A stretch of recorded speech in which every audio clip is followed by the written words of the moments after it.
Good morning, good day, and good evening.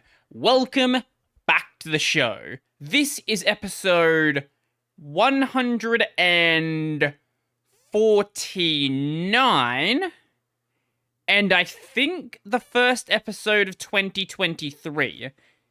So the EG episode goes up on the 29th. Yeah, this should be the first episode of 2023. So I guess this is like Happy New Year's or whatever. I'm recording this on the 22nd of December. So look, the entire world could have ended by now, and this is being seen by no one. I have no idea. It may not be seen on Twitter, considering the direction that Twitter has been going lately, which has been... Well, look, if I talk about anything involving Twitter, it's probably going to be so horribly out of date by the time that anybody actually hears this, because shit is changing so insanely quickly. Like, every other day, it seems like something new is happening. But, you know, it is what it is. So, just before I get into anything actually important, just before I had it might be one of the dumbest conversations I think I've had in a very long time, but considering the person it was with, it makes a lot of sense. So, my housemate, who I've streamed a couple of times with before, I don't think he's shown up at all, like, when I'm recording a podcast, but usually just off doing his own thing. I hear him yelling about, I don't know, something. Occasionally I'll hear him yelling about something he says on YouTube, and when he notices that, like, my door's open or I'm out of my room, he'll usually come to me to complain about something. So I heard him yelling something about how does this person not understand basic maths, or how is this person so dumb? And I was like, okay, sure, this is gonna be something stupid. Let's see.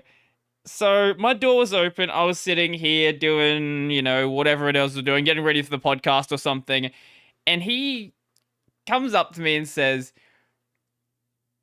I've got a basic maths question for you. Can you answer? I was like, okay, sure, whatever. What's 9 plus 10? Now, for the record, this is not a boomer housemate like I've lived with before. This is someone who is, like, a year older than I am. So there's only one correct answer to what's 9 plus 10. It's 21. For anyone who needs, like, a refresher on why it's 21, just go onto YouTube and type in what's 9 plus 10. Like, I don't know why I'm explaining such a basic meme, but he had no idea what I was talking about. He just stood there confused, like, what do you mean it's 21? I'm just like, it's 21. No further explanation, because it shouldn't need further explanation. You should have an understanding of why 9 plus 10 is 21. I would understand if I said that to my parents or something, and they're like, why did this person say 21? Like, fair enough. You're in your, like, 40s and 50s. Perfectly reasonable. But if you're in your 20s and you don't know, like, that would be like if I gave, I don't know, some other like stupidly mainstream meme. Like, if I said something about a troll face, for example, or Pepe, if you were like, and this is someone who is, like, actively on the internet as well, so it's not like, you know, weird internet culture that he's just not heard of. Someone actively on the internet who is around the same age as I am, who doesn't know one of the... Or, like, if I point at your shoes and say, what are those? Just like, how are you this sheltered from what's happening around you? Like, I don't understand at all. So that definitely made my day, made my week, and you know, gave me a bit of fun, that's for sure. Speaking of a little fun, this pelican back here, I'm actually pissed off that nobody's, like, pointed it out in a video. Like, I've had this fucking thing sitting back here for, like, an entire week. I guess the videos you're seeing now, they're probably gone. Because this is my, this is a garden ornament, okay? In case you couldn't tell. This is a garden ornament. It's for my mum for Christmas. And I thought it would just be funny to put it in the background of my videos for a week. It was there in the background of the EG episode. It was there in the background of like 6 fucking videos, and not a single person pointed out the pelican. No one. Usually when I have something dumb going on, like when I got the whiteboard, the second it was there, someone pointed it out. If I have a stupid pelican statue right here, how do you not talk about that? Like, why the fuck is there a pelican statue? Maybe it's because of the stuff I have back there that just no one cared about it. Just fucking point out the pelican. Stop ruining my joke. Stop ruining my joke by having no idea that I'm trying to make a joke. Read my mind, damn it. Read my mind and notice why there's a fucking pelican there. Oh, God. But, yeah, if anyone's still here and I haven't scared all of you away by, ranting about the pelican statue, yeah. I'm usually like, my family's usually like pretty lazy. No, I don't know if lazy is the correct word, or just, it's not really been this major important event. Like ever since me and my sister have like become adults, Christmas just hasn't been this like big event in my family. Usually it only becomes a big event when I go and see like my younger nieces and nephews, who are, I think the oldest is like 14.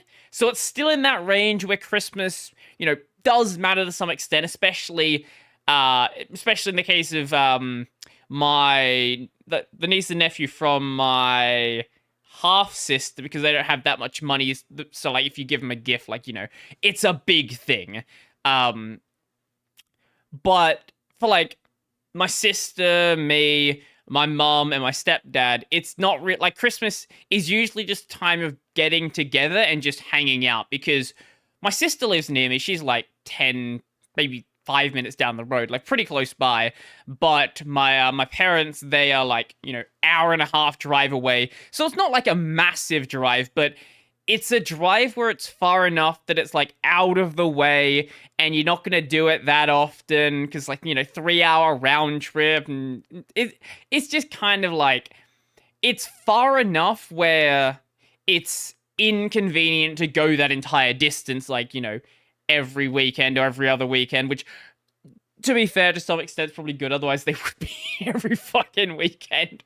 But as for Christmas, usually gifts aren't that big of a deal. So I think my sister bought my parents like some like mixed nuts and chocolates, and like, you know, they like snacks. So snacks and all that stuff, they will devour probably way too quickly. This is for my mum because I don't know, I was thinking of getting her just a gift card for the Virginia nursery, and just like, hey, here you go, buy something there yourself. And then I saw this pelican, I'm like, I want to buy it. I want to buy it because it looks stupid. It looks stupid, and it's not that expensive. So, yeah. It does look kind of stupid if you look like dead on like this. Then for my stepdad, I did buy him a gift card. Bought him like a gift card for a tool shop. That's like, usually me and my sister just go halves in, you know, whatever gift card. So I think like $100 gift card or something. And I think for my sister, I don't know what my parents are getting her. Oh, right, she wanted like a multi-cooker or something. So like to do, you know, slow cooking, rice cooking, all that fun stuff in like, you know, a single thing. I don't know if there's anything else, but I think my mom's buying me like a rice cooker or something. Or she was getting me a gift card to buy a rice cooker. I don't exactly remember. And then for my sister, she doesn't know this, I guess, when I'm recording this, but by the time this is out, I guess she would know because she would already have it. A while back, I think like a couple of weeks back, the starter motor in her Mazda I don't know, some Mazda 3 or something. I think it's a Mazda 3, yeah. Her starter motor had died.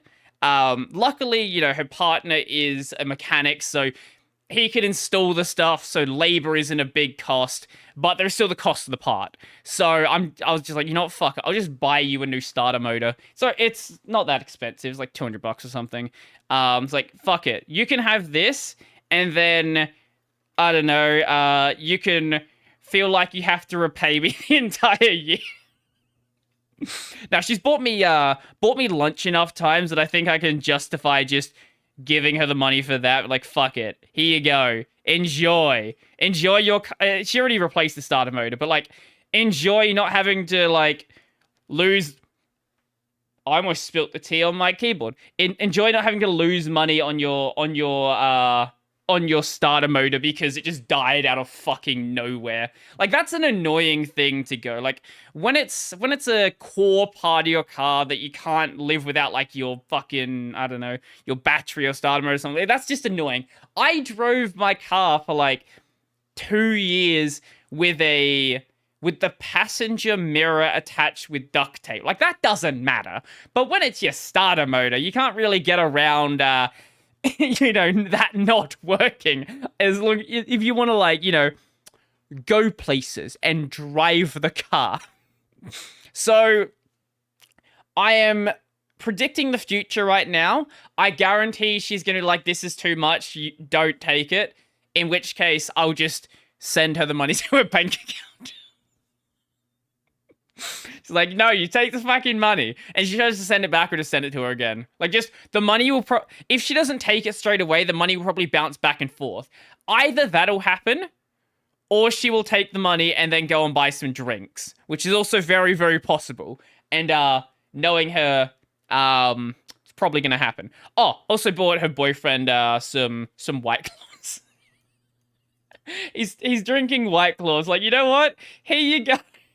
Here you go, mate. I don't fucking know what to buy you. Have some White Claws, and I guess enjoy those. And if you don't want them, I will take them because I like White Claws as well. But I think Christmas Day, unless something changes, we're just having like a barbecue lunch, and I'm probably going to get very drunk all day, which will be fun. I'll enjoy that. Actually, my sister's probably gonna be the one who gets the most drunk, because knowing her, actually, she might make her boyfriend the designated driver, or make my mum drive her home. Either of those are very possible as well. Oh, God. But, yeah, that's pretty much my plan for Christmas. New Year's, I don't have a plan. I don't really ever do much for New Year's. I sort of just, like, hang around, kind of just, like, chilling, basically. Honestly, like, actually, what day is New Year's on? Because like, last year, I think I just played FF14 all night. New Year's Eve. It's a Saturday. It's a Saturday. Wow, that's such a perfect day. Maybe there'll be an event somewhere that I go to. Let's see. New Year's Eve, Adelaide. Is there anything I want to go to? Masquerade Gala in Glenelg. No, that sounds fucking awful. I'm probably just gonna stay at home and play FF14. Who am I kidding? I'm just gonna stay at home and play FF14 and probably get drunk again. That sounds like a good plan. Keep making my way through Shadowbringers, and chill. Maybe I'll stream that day on, like, the main channel or something. I was thinking of doing that earlier in the year. I was thinking of doing, like, a big event, and then I never got around to, like, planning anything for the event, so there's not going to be a big event anymore. But, maybe next year. Maybe next year it'll happen, but it probably won't. I'll probably get to, like, November, December, like, wait, I planned to do a big event this year, didn't I? Yeah. Where the fuck that go? But, it is what it is. It do be what it do be, and it is what it is. Speaking of it is what it is, though, I guess by now, if the rap trend on the Linux YouTube space is still going, I guess I don't know why it's still going, but as of the recording of this, there is 4 that I know about. You have obviously the one from actually for anyone who didn't pay attention, DistroTube for whatever reason decided to start a rap battle trend in the Linux YouTube space. Why he did this, I don't know. It's cringe. It's very, very cringe, but it is what it is. And DT directly called me out in this episode, or this in this video. So like, you know what, mate? You don't know what the fuck you're doing. You have no idea who you are talking to.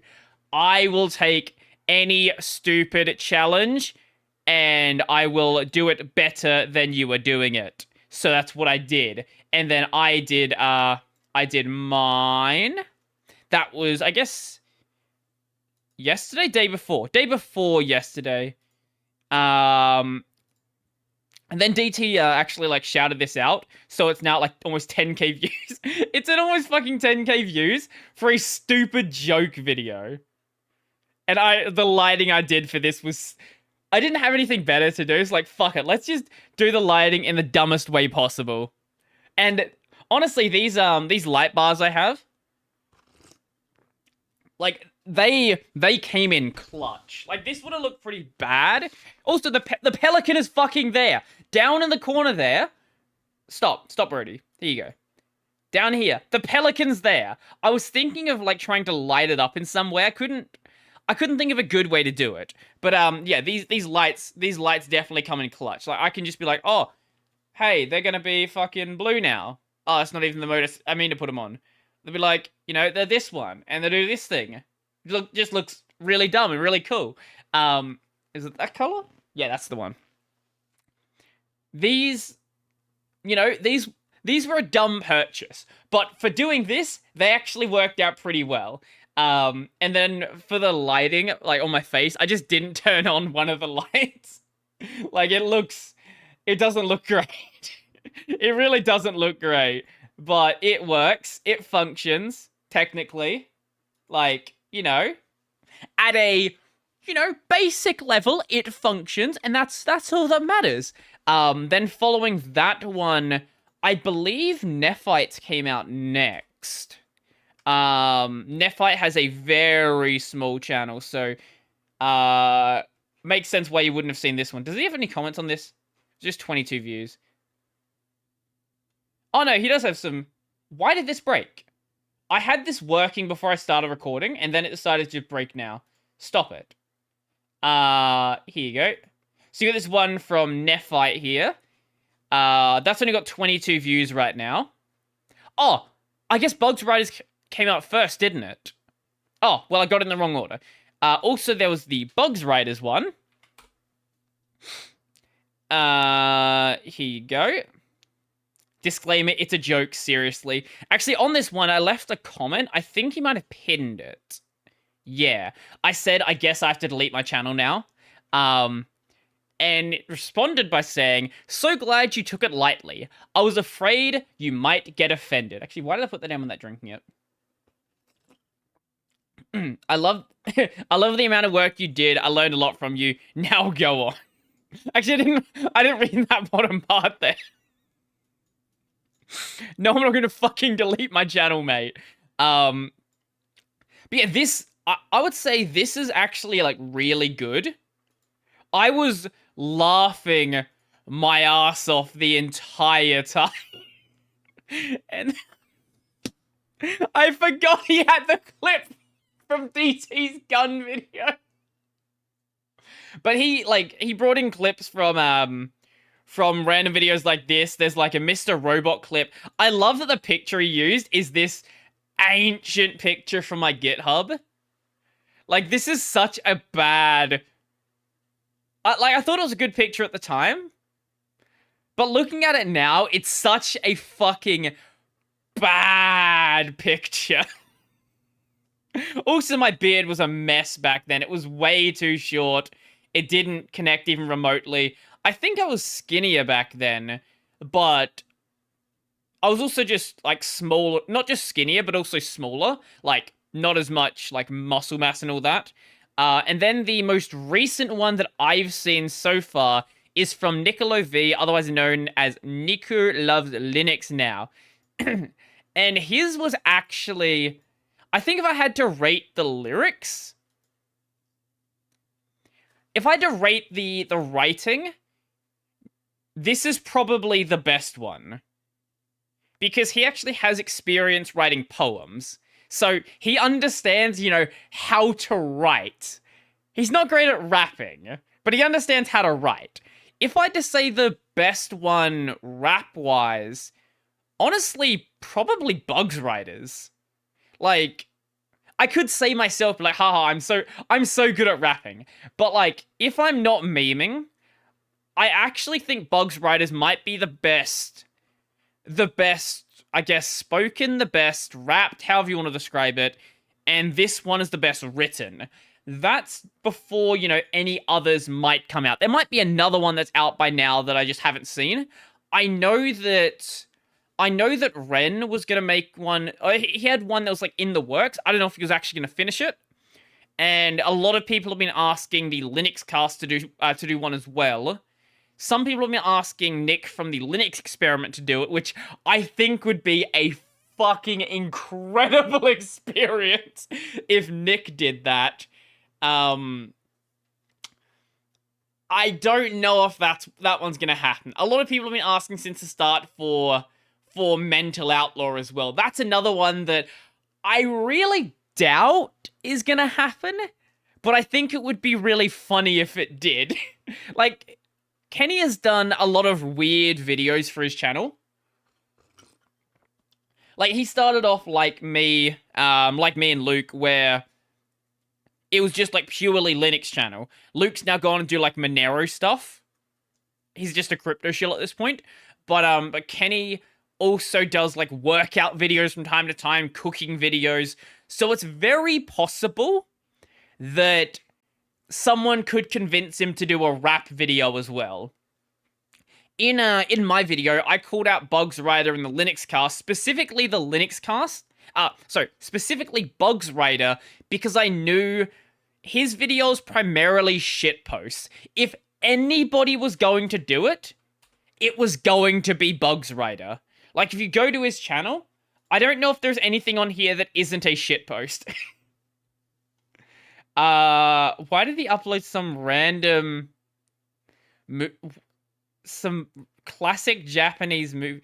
See, this is what I mean. His channel just is just a bit of everything. It's primarily Linux shitposting, but, like, even so, it's still just shitposting. So I knew that I could probably convince him to do it. And I'm happy I did. I'm very happy I did. And he tried to call out Luke as well. DT did in his video. I really doubt that Luke would do it. I would love if Luke Smith actually made a rap video for the Linux space, but Luke doesn't even make Linux videos at this point anymore. Like, last one he did was a month ago, and then when was the other last Linux video? Cooking, tech job. Vim? I guess this is this one. The LF video. So technically a month ago, and then... I guess he did one about being at Linux Fest, which is cool. I missed one. This one. So 5 months ago. 5 months ago before this one month ago. Besides that, it's just like social commentary videos every so often. I'm so happy this trend exists. Like, I've said for a while that the Linux space is... I think it takes itself way too seriously. Like, there's a lot of people that it's kind of just... If it's not serious, it's not good. And I want nothing to do with that, basically. I like making the, like, topical, serious videos and all that, but I feel like the Linux space is for better or worse, like 5 years behind, maybe in this case, like 6 or 7, like years behind the rest of YouTube. Like, if you look at the way that most people make their thumbnails, the way that most people shoot their videos and edit their videos, it's kind of following those trends from quite a while ago. In some ways, that's a good thing, because it does get around, like, some of the, you know, if you've been and watched, like, mainstream modern YouTube, there is a lot of stuff where it's just like, this seems like it's garbage for this, and like, the constant zoom ins and zoom out. I'll use a zoom in and zoom out every so often, but when it's like, oh, what's going on, guys? It's like, stop it. Oh god, I'm dizzy now. Like, when it's like that, can we just chill? Like, bring it down maybe 3 or 10 levels. I don't mean going that far, but like, there's a lot less excitement in many of the Linux channels than I would like to see. I try to bring some of that into my own content, because that is generally the style of videos I tend to enjoy. Like one of my, right now, one of my favorite channels is like William Osmond, for example, on the rare occasions he actually uploads something, or Michael Reeves. Like, I love channels like that. But there's just not that much, there's not that level of energy in the Linux space. And I feel like it could definitely benefit from more of that being brought in. And as I said, I've been trying to bring some of that into my videos. As, I know I've been making videos for like 3 or so years or whatever. But I feel like only now I'm, really getting comfortable on camera and really getting used to, especially with the I think the podcast really helps. Like, these, I guess, being more of myself on camera. It's not like I've been using a character all this time. I think the best way to put it is, it's kind of like I'm acting like Brody would act on camera, if that makes sense. It's not like this is this fucking dog. I don't know if you can hear it. It's not like this is this whole separate thing that is nothing like me, but it's also not exactly the way that I would like if I have an idea in my head on like how I would like to say something on camera, how I would like to act, things like that. And up until fairly recently, there's always been sort of a disconnect between that, where the idea I have in my head isn't necessarily what ends up like appearing on the camera, and the way that I will portray myself, if that makes any sense. The thing, like, the videos obviously have helped there with the scripted format, but podcasts and live streams also just, the thing about that is, even though it's a different format, it's still, like, the podcast is just me. Like, I will project my voice, slightly differently for the sake of the camera, because otherwise, I'm just, like, I tend to mumble quite a bit. When I'm recording, I try to, enunciate what I'm saying a bit more, so you guys have any idea what I'm saying. I've already had enough people complain that, like, my accent for some people is a slight, like, people that are very English as a second language, where English is like, they are still very much learning it, have trouble understanding some of the, maybe not vernacular, but some of the ways I'm another thing that is vernacular. Like, I'll act slightly differently on the camera, but I want to bring more of myself into how I'm talking, and that sort of, that repetition of doing the streams, doing these podcasts, speaking for hours and hours and hours with a camera and with lights on you, definitely has helped to improve that. Like, some people are basically naturals on camera. You like stick them in front of it, stick them in front of some studio lights, and everything just goes well. They can speak exactly like they would, like in the head, and exactly like they would in a regular situation.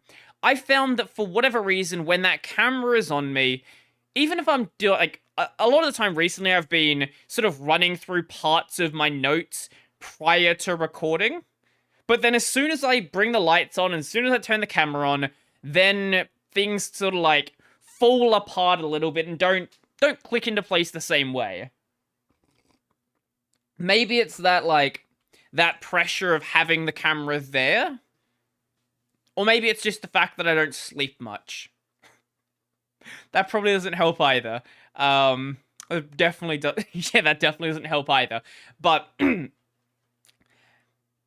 that gap has definitely been closing over time. And I think especially, like, one place where it's definitely been getting a lot better, and I feel like the quality of what I've been putting out has been better, is when I have a guest on the show. A lot of my early episodes with guests on them, like after I started having people that just weren't just my friends on, I feel like some of those early episodes were a bit rough. I didn't know how to conduct. It's not just a conversation. Like, there's certain people I have on the show where it's just a conversation. Like, when I bring Donald on, when I bring Ren on, I'm just chatting with them. Like, I don't treat that like a podcast per se. Like, I do have the topics and want to keep things rolling. It's not like, a Discord call with someone where it's like, we just sit there for half an hour not saying anything because we're just focusing on a game or whatever.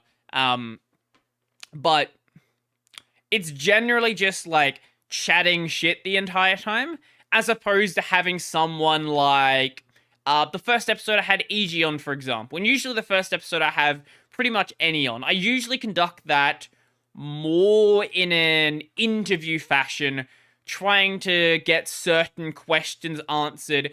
If, a conversation starts flowing, I'm not going to stop that, because usually that ends up being some of the better content that comes out of it. But when I am doing that interview style, that's not a normal way of speaking. So it's something you sort of have to get used to with those extra episodes.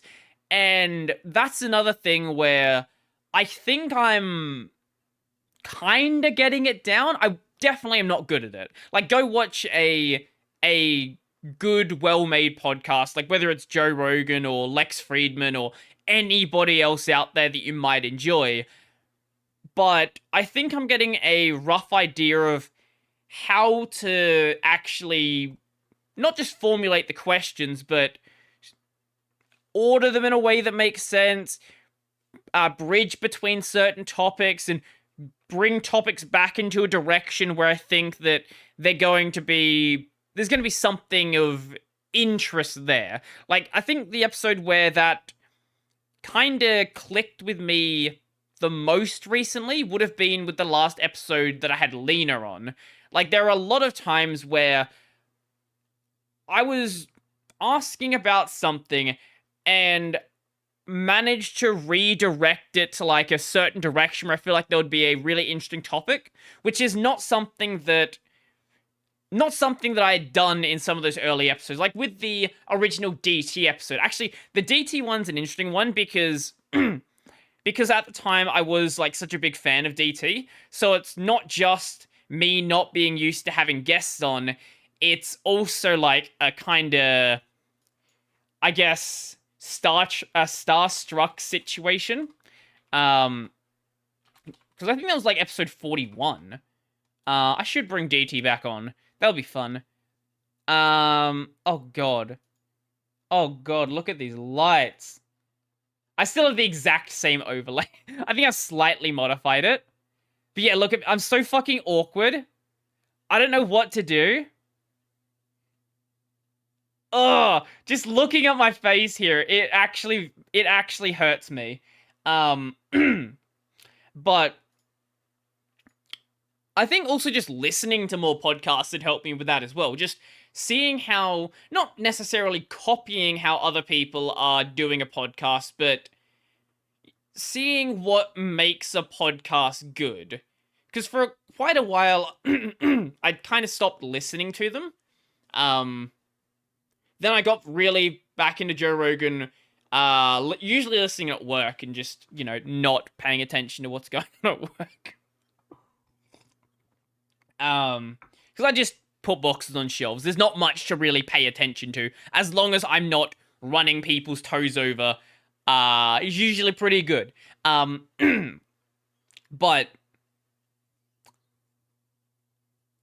now that I am getting better at that, there are definitely some episodes that I've got coming up soonish, like some January episodes, which I hope end up being like really, really good. I don't want to spoil who they are because nothing's been set in stone just yet.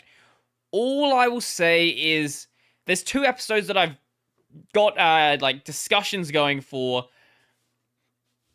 They're developers of applications where if you're in the Linux space, you've probably heard of them. It's not going to be like the biggest thing out there. Like, it's not fucking Richard Stallman. Before anyone's like, hey, are you bringing Richard Stallman on? Are you bringing Linus Torvalds on? No, not that kind of everybody knows about it. But it's software that if you pay attention, especially to the Linux YouTube space, you've definitely heard about it. I've made videos about one of these programs. I don't think I've done a video about the other one, but a lot of other people have done videos about the other one. I think it's going to be fun. I think it's definitely going to be fun because I want to pick their brains about why they made it and sort of what they hope to get out of it compared to what the community who uses it gets out of it. What's it like, expanding an application not based on the functionality that you necessarily need, because I presume both of these applications were made because the dev wanted to do something that, the software at the time that was around in that space couldn't exactly do. But rather than designing it based on your design principles there, expanding with other things that, that people want to see added. I'm being so vague that if you manage to guess it, there's only one person who watches this show who would actually be able to guess it. Actually, I'll give you... No, actually, I don't want to give you a hint there, because if I say who, then you'll be able to go back to that episode and work out what we talked about and work out what they're involved in. Am I being... Maybe it's actually making it easier now. I feel like I'm being vague, but I feel like I'm moving enough details now that you can kind of like work something out. Because if I go back through the episodes I had developers on, it's not that many episodes actually. It's actually, that actually makes it really easy. It's just a matter of you knowing who the developers are and then working out what they're actually involved in. But you'll see, like, probably the week after this episode or the week after that, probably sometime in January, February time. That's what I'm going to say. Unless, things come up and plans don't align, all that fun stuff. There's always going to be issues with, like, aligning stuff, especially when I'm dealing with people that have vastly different time zones than I do, which is basically everyone I've had on the show. I think the only... Besides the Australians, obviously those don't count because they're in Australia. Besides the Australians, I've had maybe 2 people on that were in a time zone near mine. Lena in Japan, and then Kai Hendry in Singapore. Singapore, I believe, correct me if I'm wrong, but it's an hour and a half behind Adelaide. I might be mistaken there. I'm going to double check, but that sounds right to me. Singapore time zone. It is +8. Oh, it might be an hour and a half behind. Yeah, it's an hour and a half behind when it's not daylight savings, I think. Yeah, because Singapore... Does Singapore have daylight savings, or is it only standard time? Okay, yeah. Singapore does not have daylight savings, so when it is not daylight savings, Adelaide is plus 9:30. Yes, that makes sense. That's another person I want to bring back on. Kai Hendry. Is he even making videos at this point? I have no idea. Let's see. Kai Hendry. He is on various things. Yes. On various random things that he feels like talking about. 11 days ago was the most recent one. I should bring Kai back on. That was a fun episode. Because if anyone doesn't remember that one, the reason why I brought him on is, I think in a video, I think it might have been a video where he bullied me about my beard. Because my beard was pretty terrible back then. But, like, you know what? Fuck it. You're gonna bully me about my beard? I'm gonna be like, hey, come onto my podcast, mate. Let's chat. If anyone look, if anyone is gonna talk shit about the beard, come on the show. Let's fucking go. We'll duke it out, mate. Now that was a good that was like a chill episode, just like I'm pretending like it was a fight. It wasn't. It was just like, I think, chatting about suckless applications and just general Linux back then. Oh, that's another thing that I've gotten better at. Sort of selecting topics for particular guests. Not just like general things that are happening, but like if I'm bringing someone on who is more focused on, you know, like Linux, for example, as opposed to general tech, then it'll be more Linux stuff. If it's someone who's like interested in gaming, then I'll bring more gaming stuff on and things like that.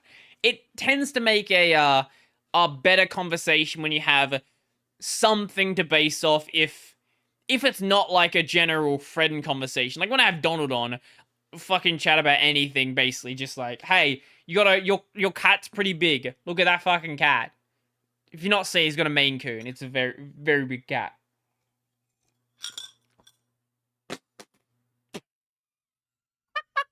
Just drop the fucking spoon. It's fine. You know, just wipe it off.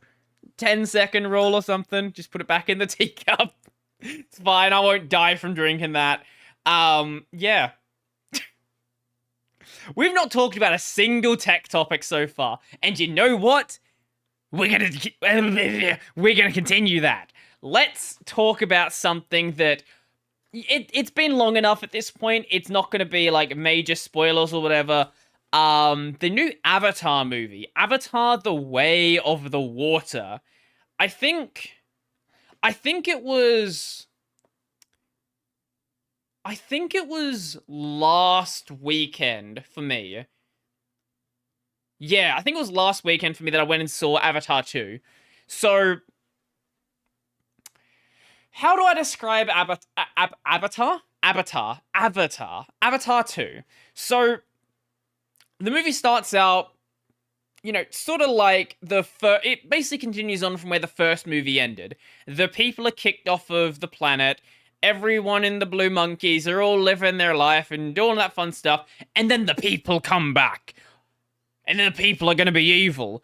But if you remember in the first movie, the like big antagonist dude, the military dude with the buzz cut, turns out he didn't die. Well, he did die, but they made a clone of him before he died. So now he is the antagonist again, but this time they brought him back in a Navi body. So he's now faster and stronger and all that fun stuff. The people come down. They're basically doing the exact same thing the first movie was about, trying to get resources off of Pandora and all that fun stuff. But there was like, I think it was like a 10-year time skip or something. It was definitely a large time skip because now Jake has 3 kids that are his, 1 adopted kid, and then there's this human that was left over that was like too young. I think it was the Colonel's kid was too young to leave Pandora in like cryostasis, so he's now stayed on the planet and is being raised by Jake and the Na'vi. And he like acts a lot like the Na'vi kids as well. So all of that happens. People come down, they do their thing. The humans tried to attack the tribe that Jake was now the leader of, because at the end of the first movie he became the leader of them. Maybe it was sometime in this. Either way, Jake is the leader of the Blue Monkey tribe, at least this Blue Monkey tribe, and he realized that the only way to keep them safe is to leave. And this is how we get into the Way of the Water, because he decides to leave the forest people and go live with the ocean people, who are basically the same, but now they have like fishtails and they can like swim better. So if I can find water Na'vi, I'll see if I can find them, because they're like a slightly different blue color as well. Can I find one of the new guys? Yeah, here's the tribe leader. Yeah, this will work. Here. So like a slightly more cyan blue. And they have like all face paint and all stuff. Different face paint. It's more like it's more tribal. Like it's what you think of as like a tribal tattoo, as opposed to the forest people, where it was more like war paint. It's just like simple lines and stuff like that. And then they've got like fishtails to swim better in the water. And the kids that were with Jake, they they all try to integrate with this new tribe. The kids get bullied because they don't have fish tails, they have forest tails, and like, how are you going to be able to swim with that simple tail? And pretty much the first, I would say the first hour and a half of the movie is basically a repeat of the first movie. So if you remember in the first movie where Jake was trying to integrate with the forest people, learning the ways of the forest people, how to climb trees, how to hunt, things like that. Pretty much the exact same thing is being done here. So the kids learn how to use they're like the birds from the first movie, like the big raptor thingies, but they're like big eel thingies, and they swim through the water. They learn how to breathe better underwater, slow their heartbeat down. Heartbeat, breath. Yes, those are different things. Do all that fun stuff. And one of the kids was told by Jake to because they've been fighting the entire time, he was told to make friends with them and get along and all that. So the kids don't the ocean kids don't exactly like him. Take him out of the reef area where the village is set, where they're all safe, out into the open ocean where the big fish and all that live. The kid that was there was almost killed by something in the ocean. Basically, it was a repeat of the... Do you remember I think it was were they a rhino or something? No, it was the dog thingies. If I can find it. Avatar 1 dog thingies. Viper... Is that what they're called? They're called Viper Wolves? Viper Wolf attack Jake. I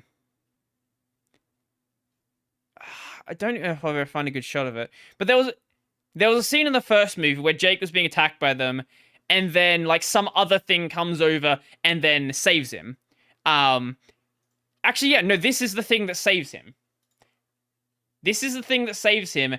And then in the second movie, basically the exact same thing happens. So his kid was saved by this whale thing that attacked the thing that was trying to attack the kid.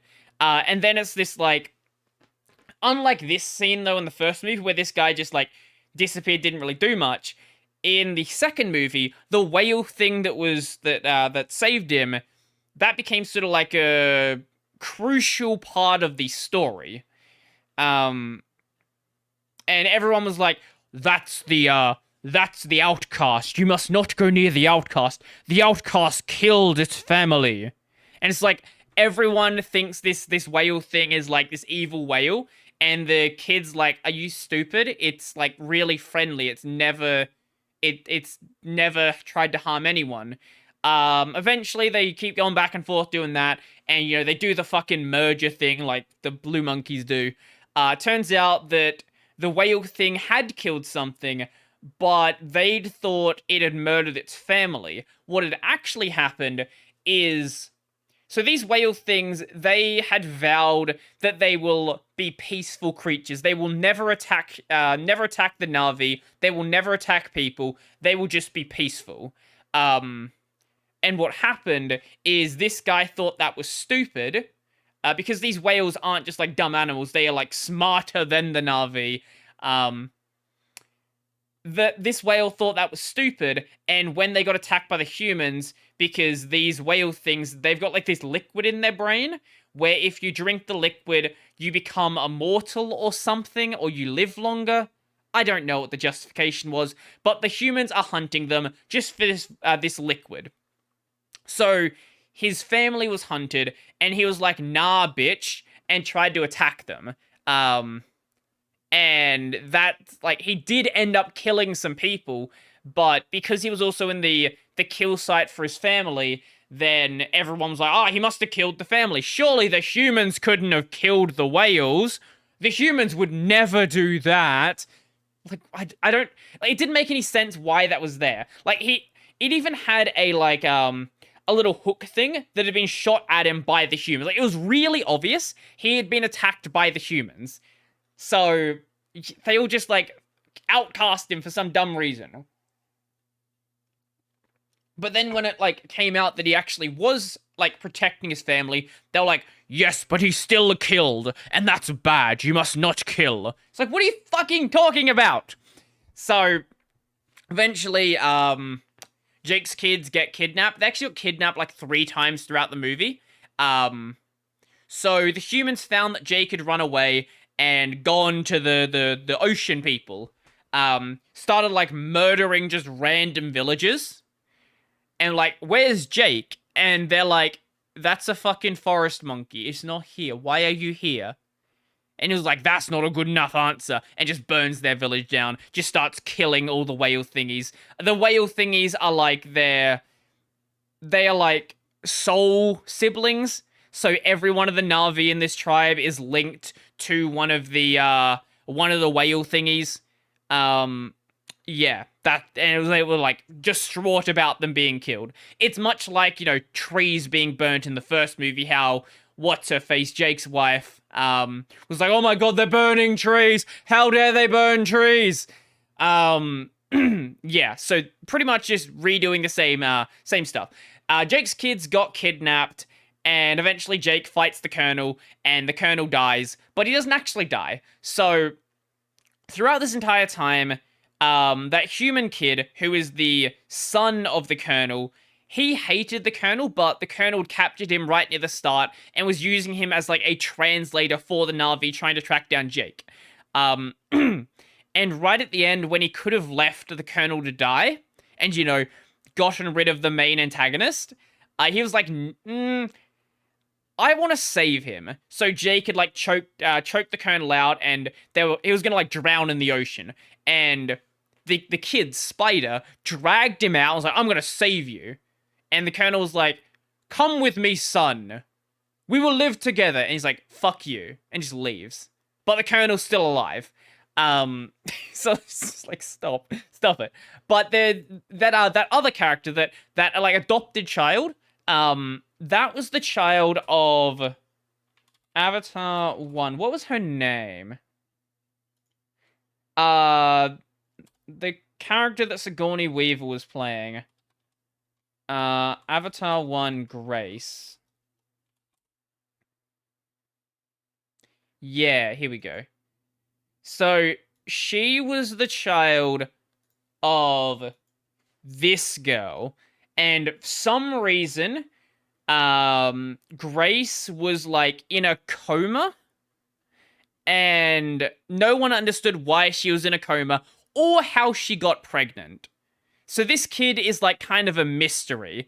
This kid just sort of like appeared out of nowhere basically, and it's just like, okay, well, I guess she's here now. Um,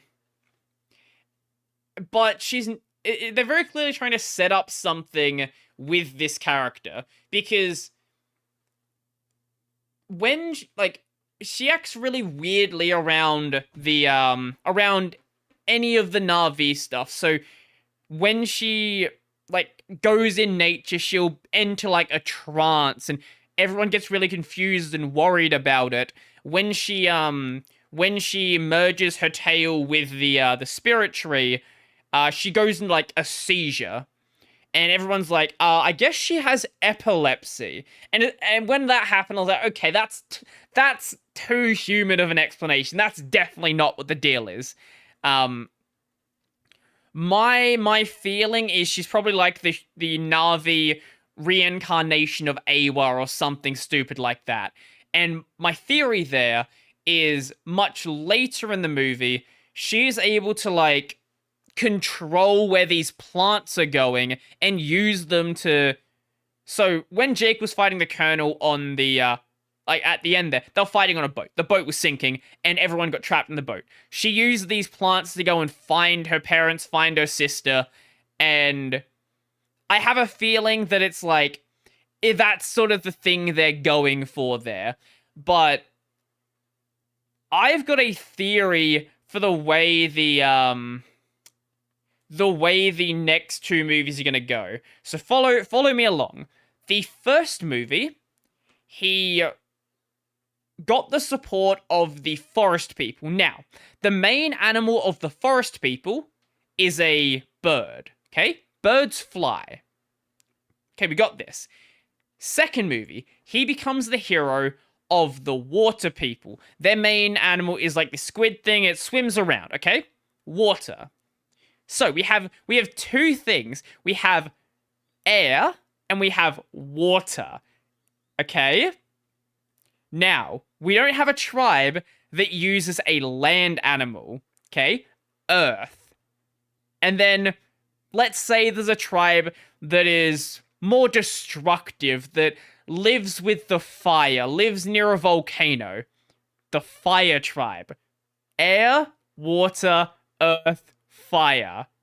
I have a feeling that Jake is going to become the hero of these four tribes, and what I'm saying here is the story is going to like loosely follow Avatar: The Last Airbender. If you couldn't tell, that's what I'm doing here. I don't want this to be true, but I have a slight feeling that the next movie is going to be called The Way of the Land. It better not be called The Way of the Land. But I have a feeling it is. And if it comes out and that's the name, I am going to lose my shit. It is going to be so funny. And it's going to be so dumb. It's going to be so dumb. But I feel like I'm right. I feel like there's no way I'm not right about this.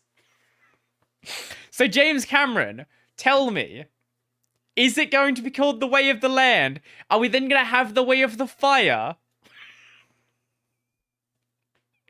All I hope is it doesn't take another fucking 10 years for the next movie.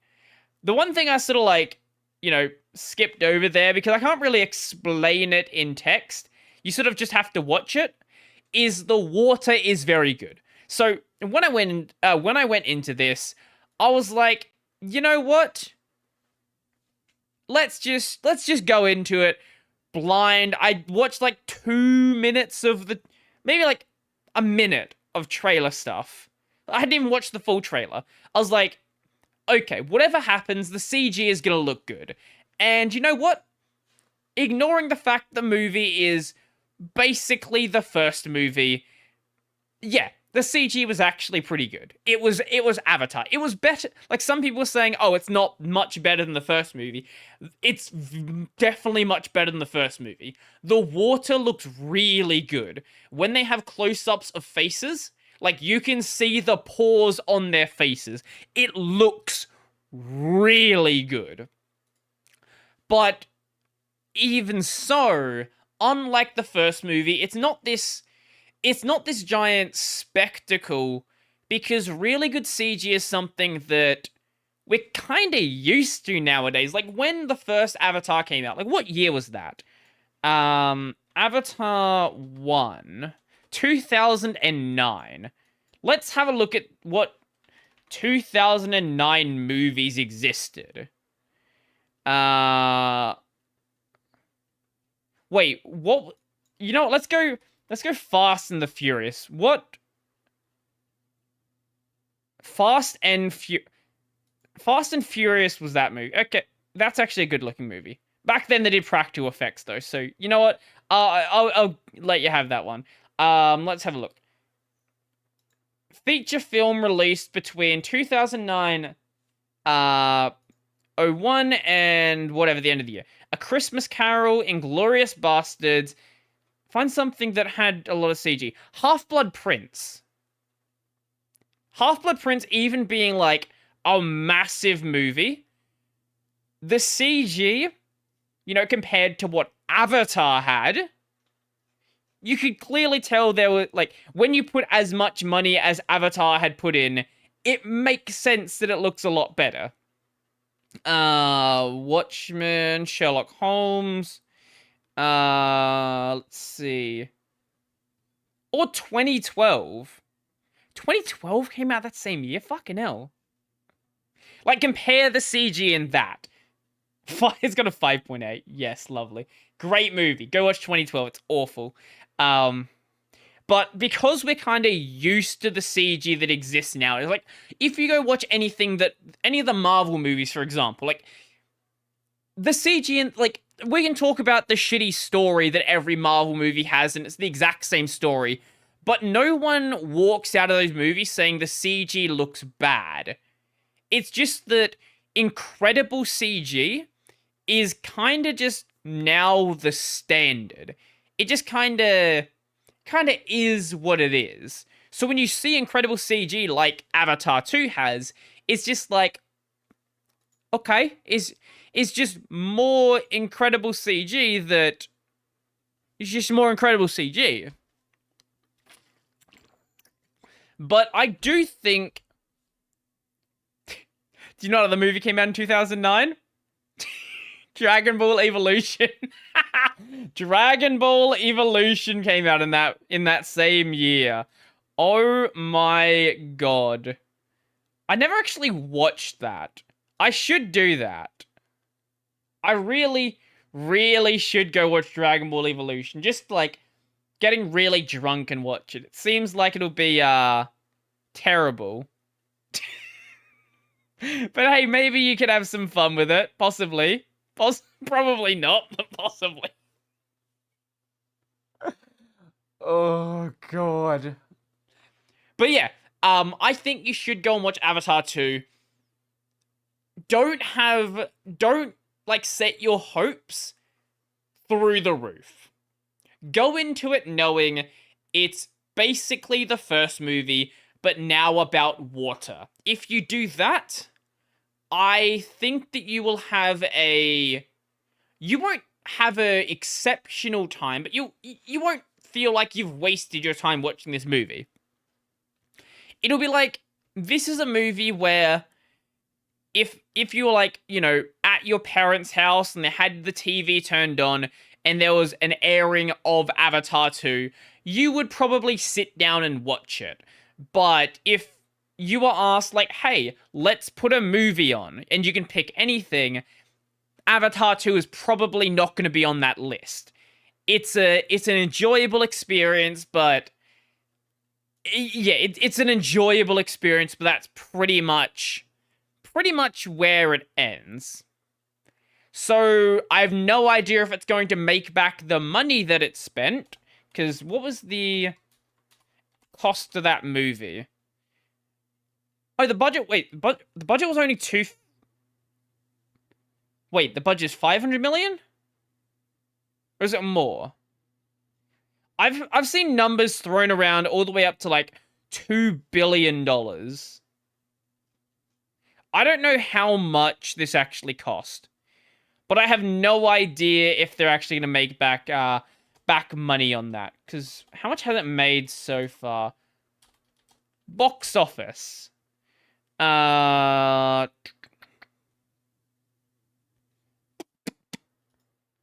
Way the Water's box office total is already impressive. Let's see. Avatar 2 is on track to beat its predecessor's opening. In the United States, made 434 million globally. Huh. I keep seeing this right here. TikTokers are exploiting a dumb AI to generate giant anime boobs. Let's see, what is this about? What? What the fuck is this? Okay, you know what? I don't know whether I want to read that, actually. Oh, God. But yeah, go watch it. You know, I didn't watch the 3D version. Apparently the 3D version's really good. But I couldn't say. I didn't want to wait like an extra half an hour to see that screening. So we're just like, fuck it, let's just watch the non-3D version. Maybe it would have been better. I don't know. I could go back and watch it again, but also it's 3 hours long, and that's a lot of time. It's a lot of time for a movie that's like, at most like a 7, maybe a 6.5 or 7. It's a good movie, but like it is what it is.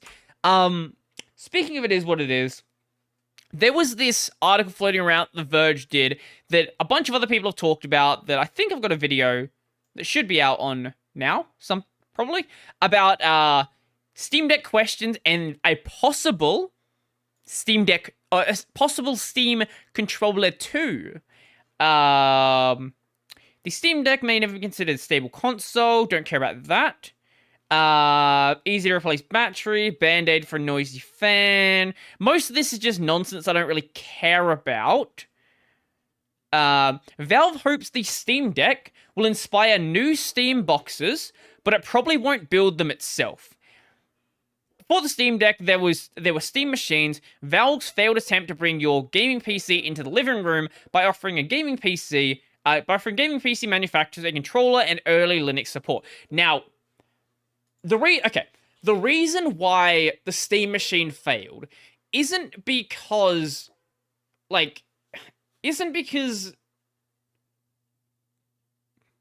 no, you know what? The entire reason it failed is because Valve did it at the wrong time. The reason why the Steam machine failed is because Proton didn't exist. If you forgot the timeline, the Steam machines came out like 3 years before Proton existed. If you wanted to play, like, this wasn't long after Steam coming to Linux. So there was basically nothing to play on it besides a couple of indie games and like a tiny couple of AAA games. But I think a lot of them were like a little bit older as well. That's the reason why it failed. Like, I play all of my games on Linux now, with the exception of a couple of things I play on my PS4. Besides those games, yeah, it just, like, you can play games on Linux now. Like, you can just play games perfectly fine. If people were to build a Steam machine style system now, it wouldn't actually go that badly. Valve is still working on making the Deck SteamOS available for other manufacturers' PCs, and it hopes they'll carry on the torch once done. I know there is the HoloOS project, which does make the SteamOS usable on other things, but Valve never like officially got something released. Yeah, so this is the way you run Steam Deck on things that are not SteamOS on a thing that is not the Steam Deck, because Valve Still hasn't made it a general OS, even though they're going to do so like a year ago or something. Once it's widely available, not only are we excited to see other manufacturers making their own handheld PC gaming devices, we're excited to see people make their own SteamOS machines, which could include small PCs they put next to their TV, says Yang. If you're not using a Steam Deck, should you use SteamOS? Is there anything SteamOS offers that makes sense on a non-Steam Deck system? I don't really know, to be honest. Like, I don't really think there is. Like, if you installed, because all SteamOS really is it's a immutable version of Arch Linux. But if you wanted to game on something like, you know, Fedora Silverblue, for example, your experience would be basically the same for a desktop system, or using a non immutable distro like a Pop OS or something like that. I'm sure would other manufacturers use it? That's the question. Because if, like, for just you running it by yourself, like, you can just go and use it. But if someone was selling a device, I don't know if Valve would end up charging, like, licensing fees to call it SteamOS. I'm not sure how that would go down. I've not looked into their contracts or anything like that. We're doing our own experiments, but also I love to work with third parties, see what they would bring to the table as well. Yang adds, the Steam Deck dock might already be the missing link for those seeking a living room game console, and he points out the work that Valve put into UI scale. I actually know that's fair. That's fair. What's the compositor? GameScope? Is that what I think that's the compositor they use on SteamOS. GameScope. Is it? Yeah. Okay, I was right. GameScope. This is the compositor they use. This might actually be the one benefit you get running SteamOS on a regular system. However, you don't need to use SteamOS to have GameScope. So yeah. Like, it's just GameScope is just in the standard Is it standard repos? Yeah, the standard repos on Arch Linux. So that's not really the thing that matters. I can't think of any other reason why you'd want to do that. But here's another thing. So it's been known for a while that a second generation Steam Deck is probably going to exist. There's not been, like, public sales numbers on how how the current Steam Deck has done so far, but there's estimations in the range of over 1 million units, which definitely doesn't make it one of the best-selling consoles of all time, but also doesn't make it a, like, you know, flat-out failure. Home console. Also, there's been nothing confirmed. So, I guess it's best selling game consoles, including handhelds. So, if it has sold 1 million-ish units, like, it's very low down the list, it would be above the Atari Lynx, which, you know, isn't great, but for a first-generation system, is not the worst. It could be worse. And also, that's only if the numbers are accurate. And also, the Steam Deck it's not got worldwide sales. And it's not got sales with, as, like, just general buy. So, that number does really have to be taken with a giant grain of salt, even if it is accurate. Like, you can't judge small market sales based, like, against entire world sales and say, hey, look, it didn't sell that well. And it's just like, well, yeah, but it's also it wasn't being sold in like Asia yet, for example, which Asia is a giant handheld market, so I expect it to do pretty well there. I would like it in Australia as well. Please fucking sell it in Australia, Val. Let me give you money. Because I don't want to import it from like America or whatever. I could go and do that. I've actually had people offer to like they've got a Steam Deck, or if I buy one, they'd be willing to like send it to me. But I'm more than happy to wait. I just don't want to have to wait. I want to be able to just buy one. But the thing I was getting to here, people have asked, like, they know a second generation Steam Deck's coming. The question is whether, like, a Steam Deck Pro, a Steam Deck Plus, or whatever you might want to call it, like not a full generational hop, but you take what the Steam Deck is, and then maybe give it a slightly better CPU, maybe give it a slightly better screen, better sticks, or something like that. They've said, at least this specific engineer, Pierre-Loup Griffiths, who is one of the like core guys in the Steam Deck team, has said they don't want to do a Pro. Right now, the fact that all Steam Decks can play the same games and that we have one target for users to understand what performance level to expect when you're playing, and for developers to understand what to target, there's a lot of value in having that one spec. I think we'll opt to keep the one performance level for a little bit longer, and only look at changing the performance level when there is a significant gain to be had, which I think is probably the best way to deal with it. Like, one of the nice things about, gaming on a console, at least prior to the PS4 generation, was you bought a console and you knew that everything you played on that console would perform in a certain way. Like, there's no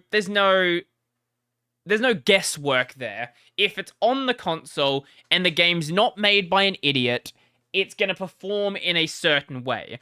Then when the PS4 generation came out, you had the PS4, the PS4 Pro. And that wasn't just like, there's always been the slim editions of consoles. I don't know when the first time that happened was. I don't know if there was a slim PS1. It might have been the PS2 generation that started with. I don't know if it happened on the Xbox side either. I don't think so. Because there was the big fat PS2 and the PS2 Slim. I had the PS2 Slim. But that's not a fundamental performance change, assuming that they didn't break the cooling, which, wasn't a guarantee. Assuming that, like, the core CPU, GPU, all that fun stuff, like, that's the same. It's just changing the form factor it's in, because we can manufacture it better, we can redesign it to fit in a smaller box. That's pretty much always happened. But it wasn't until the PS4 generation where you really got, like, basically 2 generations in one. Like, the PS4 and the PS4 Pro are completely separate systems. Like, there are some games where on the PS4 they do 30 FPS, PS4 Pro they do 60 FPS. That is a night and day difference. Like, that goes from barely playable to functionally playable. Like, that's not the same console at that point. And that's probably... I'm honestly surprised it hasn't continued. Wait, is there a difference on the Xbox side? Wait, no, actually, I was going to say it hasn't continued, but it has, the PS5 doesn't have that. It has the digital and non-digital. But doesn't the Xbox have that with, like, the series? There's like Series S and Series X.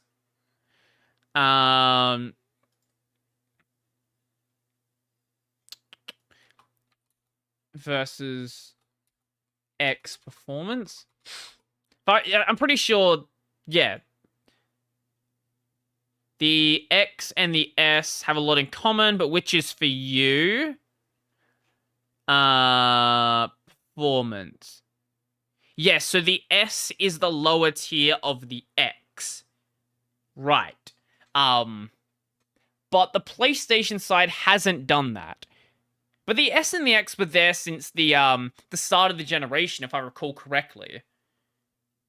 I don't. Yeah, I'm pretty sure they were announced together. Yeah. I'm pretty sure that's the case. But I'm happy it hasn't happened on the PlayStation side, at least just yet. And I think a big part of that is the fact that for quite a while now, you just haven't been able to buy one. Like, it's only fairly recently where if I go to Amazon right now, I should just be able to buy one if I want to. Let's just double check. Yep, there are just PS5s for sale. Which, if I was doing that like a year ago, that like I've been following this this Twitter account. There's like a Twitter account in basically every region for this, where it's like it tracks the availability of PS5s, Xboxes. Pretty much that. Switch has always been like available to buy, and it will like alert you when it's gone for sale. And a year ago, a lot of the time when those sales happened, it would be sold out by the time you get to it. Like, it's there for 5 minutes and it's completely sold out. But it's gotten to the point now where I can just go to Amazon and it's just for sale. Like, I remember when I was looking a while back, and you'd go to like EB Games, for example, like on their online store, which is GameStop in the US, and in the PS5 section, there was not PS5s. Like, the PS5 section had PS5 games, but there wasn't an option to buy a PS5 because they just didn't sell them. They didn't have them, they didn't sell them. Like, it just wasn't a thing you could do. It's just, when did the PS5 come out? Like, it's been so long since that came out. Came out, release date, like 4 years? 2020? Really? I thought it came out. I thought it was before that. Wait, what is this?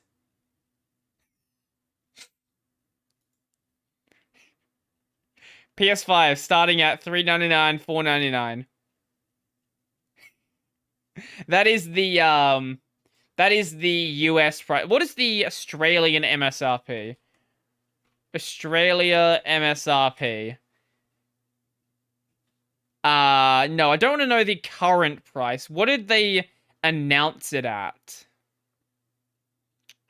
Because I think it was announced at like 600. Which I was already looking at being like, this is a lot. And then, you know, you go on from there and it's just like, well, fuck. What are you gonna do? What are you gonna do about it? There is a PS5 on eBay. I don't know if I would buy a PS5 from eBay for $700. That seems like it's the cheapest right now. Oh my god. There are still people that are trying to flip PS5s on eBay. What the fuck? A lot of them are just selling at retail. Like, literally, they're not going crazy above anymore, which is good. Probably because you can just buy them new. Well, there's even one here that's... Oh, this is bids. I'm not showing it because my address is probably going to appear on the screen. There's even one here at $400, but it's got, like, bids open. 600. Most of them seem like... mate. I'm going to show you a picture. I don't know if you legally own these. This looks like you're in a house. And you have 8 PS5s here. Now, you say trusted seller. You have 73 ratings on eBay. I don't know whether those are stolen or not. Because I have a feeling they might be. I find it very sus that you have 8 PS5s just in your kitchen. Hmm. And it's the only thing you have for like this isn't a like big seller. This is someone who's selling one thing right now. Really makes you think. And everything I'm seeing in here, like everything in the reviews, is about PS5s. I have a feeling they actually are getting them. Oh, there's one in here about an Xbox. Okay, there's 2 in here about an Xbox. All you do is sell consoles. New in-box consoles. Really makes you think. Oh, God. Look, it may be someone completely legit. However, I am also very aware that there are people that will steal stuff and will sell it. That actually reminds me of a thing I saw the other day. I was out getting Christmas presents for everyone, and where I was, like, the fire exit for one of the stores was near the exit of the like actual shopping center. So this person had a trolley full of like toys and other stuff. Presumably it's like Christmas presents for their kids and other kids and all that. This person, firstly, they're stealing an entire trolley worth of stuff, so they're not exactly the brightest. They're also not very bright because of the way they went about this. Firstly, going through the fire exit sets off the alarm, so everybody pulled out their phone and started recording this person.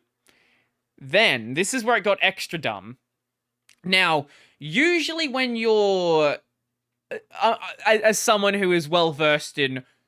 I'm not well-versed in stealing stuff. As someone who has a functional brain, if you're going to steal a trolley full of stuff, I would recommend against putting your car in a spot where everybody can easily see your number plate. Preferably even cover your number plate. Like, temporarily cover it. Or use a, like, you can get number plate flippers. You can buy them on fucking Amazon. They're very illegal, but you can get them. So this person had their car parked at the first parking spot near the store. Okay? So everybody who was recording this person, who saw their face, then pointed their phone at the number plate and at the car. So I think like 7 people got a very clear picture of this number plate. And this person struggled to get everything in their car because their trolley was like completely full. They were there for like maybe a minute and a half just trying to get shit in their car. And eventually, like, the workers from the store came out like, oh, shit, stuff was stolen. They're minimum wage workers. They weren't gonna, like, chase this person down. But they're like, oh, no, stuff stolen. What will I do? And everyone was standing there like, here's the number plate. Like, oh, okay, I guess we'll just send it to the police then. This person wasn't very bright. My recommendation, park further away, or use a number plate flipper, or cover your number plates. And maybe cover your face?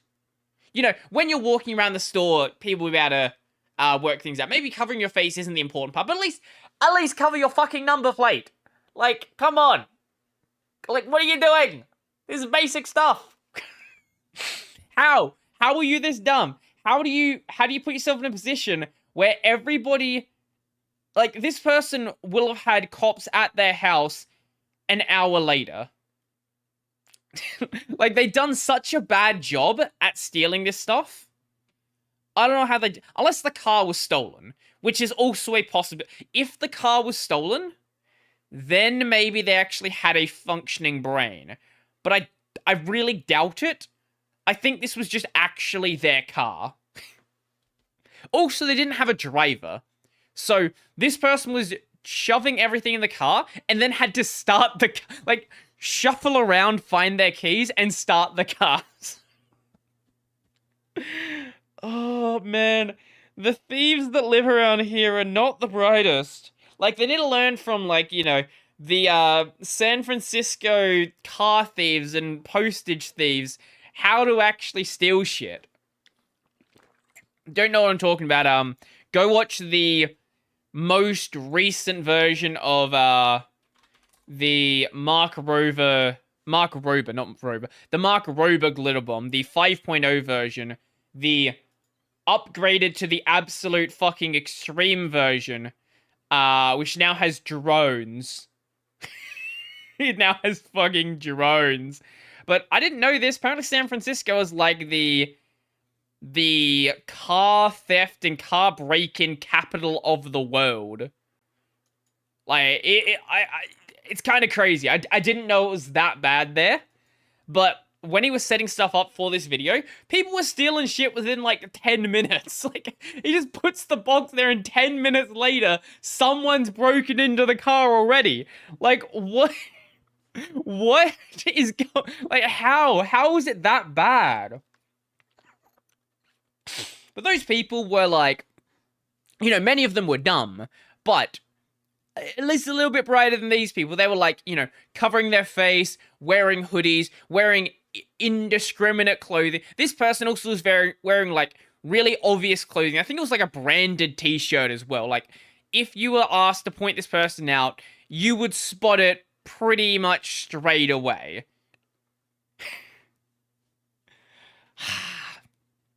Maybe I don't want the thieves to be smart. Maybe I don't, because that would give me... If the thieves are dumb, it gives me content.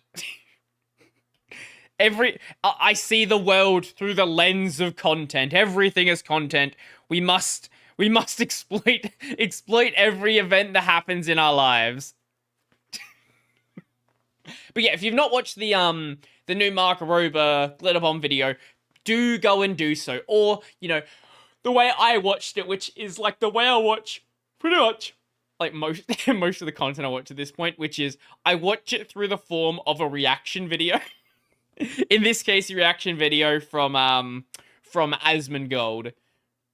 I don't know why, I just enjoy reaction videos. Maybe it's like, maybe I enjoy the parasocial nature of this conversation sort of thing. Like, you know, you can just watch the video, but if you watch a reaction, you've got this discussion from the creator, and like they're sort of saying things that you're saying if they're a creator that you agree with in many ways.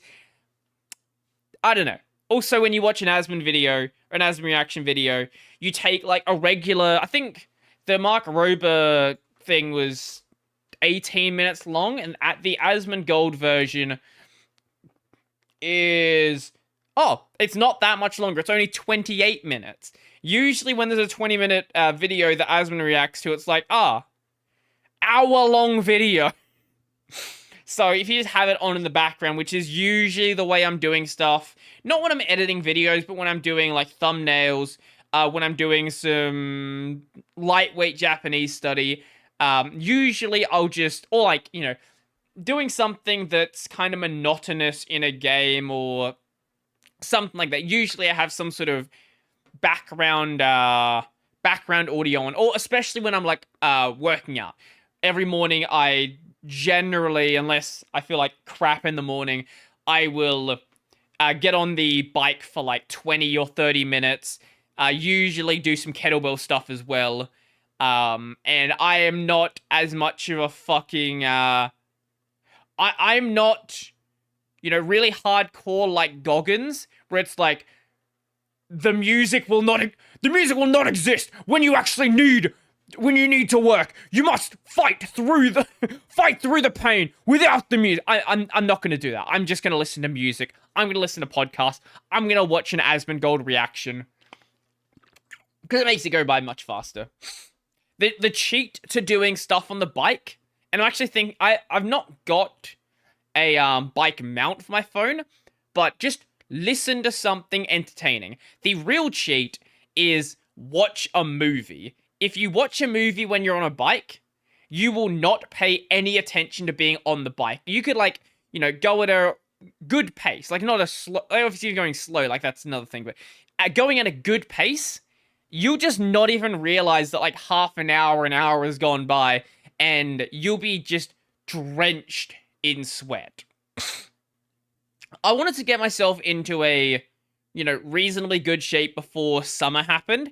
That didn't happen. I'm definitely in a better shape than I was. The best shape I was in was... Okay, best shape weight-wise was when I was doing keto. But I also wasn't working out as much. So I was skinny back then, but I feel like maybe I was too skinny back then. I've never been in a position where I was like overweight or anything, so that's never been a concern for me. But I would like to be like, more shredded, not like Liver King doing $10,000 of testosterone, human growth hormone, a bunch of other shit. Not that level of shredded. Not the Rock level of shredded where you're doing probably just as much. Normal person, physically active, working out every day, sort of shredded. Especially when I'm in my 20s. Because if I get that when I'm young, maintaining that as I get older is going to be much easier than, I have a lot of older family members who, as the years go by, and you probably have seen much of the same, as the years go by, they let their weight go, and eventually in their 50s, they're like, oh my god, I'm fat now, what do I do about this? And once you've gotten to that point, like, getting back to a healthy point is much harder than just maintaining a healthy point. And that's pretty much where, like, also I just feel better working out every day. Like, when I don't get at least at a bare minimum, at least get like a long walk in the morning, I feel awful throughout the day. Like, if I go do a set of 4 videos, for example, and I haven't just thrashed the bike and done some kettlebell stuff, it gets to that 3rd or 4th video, and I'm like, oh, why am I doing this? Why am I making videos on the internet? It's so difficult. Because I haven't done anything difficult that day. Like, give yourself a fucking difficult workout in the morning. Make it harder than anything else you're going to do throughout the day. And everything else is going to be easy. Like, if you've got, a big presentation, you've got fucking bunch of videos to make, you got a big interview. If you beat the shit out of yourself in the morning, whatever else you've got going on for the rest of the day is gonna be so much easier. Like, there's nothing is going to be harder on you than how hard you can go on yourself if you are really trying to get, like, push yourself with it. Not, like, push yourself to the point of hurting. Like, that's not a useful... Like, that's not a useful way to handle it. But, like, don't just go light on the bike, like, oh, we're going for a pleasant stroll. It's like, no, I'm gonna fucking sprint, and we're gonna be in a pool of water, we're gonna be in a pool of sweat, and when I get off this bike, if I touch anything, it will just be moist. Great word. It'll just be covered in sweat. Like, that's the way I want to start my day. Then I jump. This is not like, oh, meme, get in a fucking cold shower. I actually do. Just, like, when I jump in the shower, I have the cold water on, like, at the start. It's not that bad. You get used to it. I'm not the sort of person where it's like, have a cold shower. But I feel like having, like, if I'm not already awake after the bike, there's some days where it's like, I don't go as hard. But if you jump into a shower when it's cold, that will wake you up. turn the hot water on after that. But that like first hit of cold, that will wake you up if you're not already awake, especially if it's on your back. Like I find that on my stomach and my chest area, like it doesn't feel as cold, but for some reason, maybe it's like, especially after the bike, like you sweat it, like most of the sweat is going down your back. Maybe that's why, like if you have that cold water hit there, it's like, okay, I'm awake. Okay, sure, let's go. Because I'm not a caffeine drinker in the morning. I'm not a major caffeine drinker anyway. Now, I do drink iced coffees, like, probably too much. I don't have them in the morning, though. Usually if I have one, it's like in the afternoon. And I don't have one every day. It'll be like maybe once or twice a week.